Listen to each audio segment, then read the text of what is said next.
उसके बाद भी कार्य मंत्रणा समिति की बैठक नहीं हुई। हमने कहा कि राज्य के ज्वलंत मुद्दों पर विधायिका का अधिकार और कर्तव्य है सदन के अंदर विमर्श करना। एक स्वस्थ लोकतंत्र का यही खूबसूरती है कि सदन के अंदर विमर्श हो।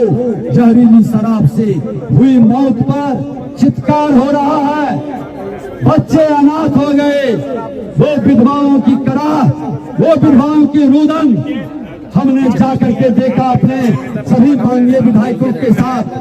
उस रुदन का जब हम चर्चा करना चाहते थे, ये संवेदनहीन माननीय मुख्यमंत्री नीतीश कुमार जी और सत्ता के लोलुपता में जिनको लातों से लतियाया था, पीटा गया था, जाकर के उन्हीं के पैर पकड़कर सत्ता और कुर्सी के लिए उप मुख्यमंत्री तेजस्वी यादव जी आपने जिस संवेदनहीनता का परिचय दिया।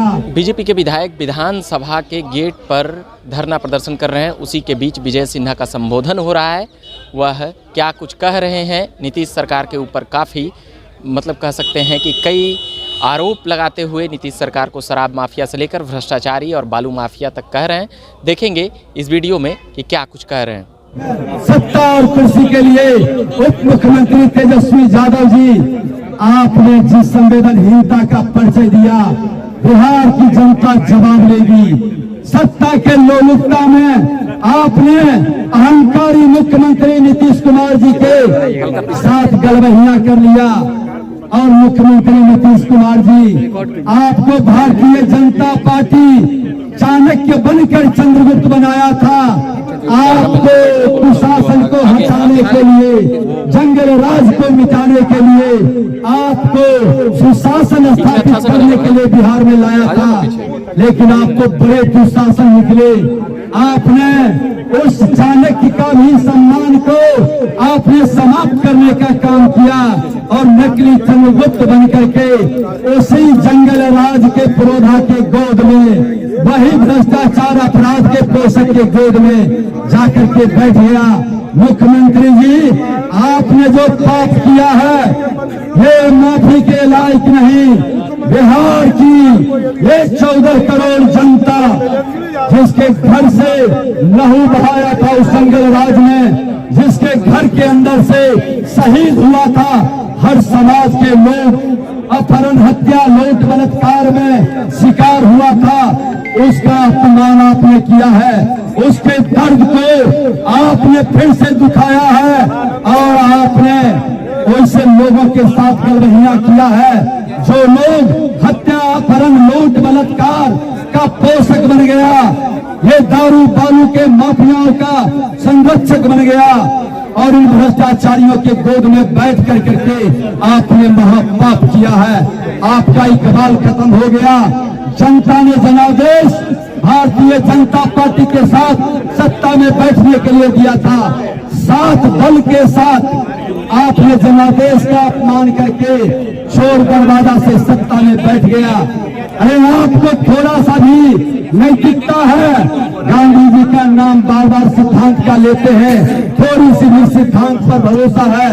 इस्तीफा दीजिए और बिहार की जनता की अदालत में चलिए। मालिक जनता है, सदन में बैठे लोग सेवक हैं और सेवक को जब अहंकार आ जाता है तो मालिक सजा देती है। आपको वह सजा मिलेगा जो कुर्मी में जनादेश मिला है, जो गोपालगंज में जनादेश मिला है और मोकामा के अंदर भी जनता का जनादेश आया है। अभी भी आपको नैतिकता के आधार पर इस्तीफा देना चाहिए और आपकी संवेदनहीनता जो झलकी है, आपने सदन के अंदर जो बर्बादी की बात कर रहे थे, आपने पूरे बिहार को बर्बाद कर दिया। लेकिन आज भी भारतीय जनता पार्टी का सैनिक खड़ा है और जंगल राज से भी लड़ करके बिहार में सुशासन स्थापित करने के पथ पर आगे बढ़े थे। और आपने जो जंगल राज से जनता राज कर रहे हैं, ये जनता राज नहीं, ये गुंडा राज है और इस गुंडा राज से भी अब सदन से सड़क तक लड़ाई लड़ेंगे। जनता मालिक है, मालिक के बीच जाकर अपनी बातों को रखेंगे और ये जो सेवक अहंकारी, भ्रष्टाचारी, हत्यारी, लोकतंत्र का हत्यारा बन गया है, इससे मुक्ति की लड़ाई लड़ेंगे। जब तक आपको सत्ता से बेदखल नहीं करेंगे तब तक ये लड़ाई समाप्त नहीं होगी। आपने लोकतंत्र का जिस तरह से विधायिका का अपमान कर रहे हैं, इससे हम डरने वाले नहीं हैं। आप जितना भी परीक्षा लेंगे, हर परीक्षा के लिए हम तैयार हैं, क्योंकि जनता का आशीर्वाद है। ये हत्यारी सरकार, ये भ्रष्टाचारी सरकार, ये दमनकारी सरकार से मुक्ति का हम खुलकर आह्वान करते हैं और ये लड़ाई को आगे भी जारी रखेंगे। आज माननीय हमारे सभी विधायक जिस तरह से सदन के अंदर आ रहे थे और जिस तरह से तालाबंदी करके रोकने का काम किया है, ये लोकतंत्र का हत्यारा संविधान के ज्ञाता बनते हैं, लेकिन संविधान का कोई ज्ञान नहीं है। विधायिका को और विधायक की कार्य में व्यवधान करने वाले पर विशेषाधिकार हानि चलेगा, क्योंकि आज लोगों की कमेटी की बैठक थी और इस बैठक में आपने बाधा उत्पन्न किया है। ये आप संज्ञान में ले लीजिए।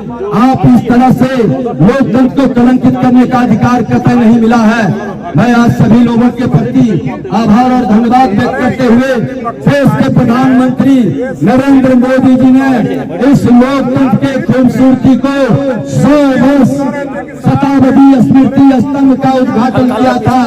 आज उसके तले बैठ करके आज लोकतंत्र को हत्या करने वाले को फिर से लोकतंत्र स्थापित करने के लिए हम संघर्ष करेंगे और हम गांव तक अब लड़ाई को लेकर के जाएंगे।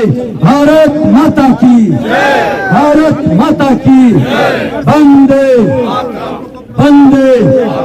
अब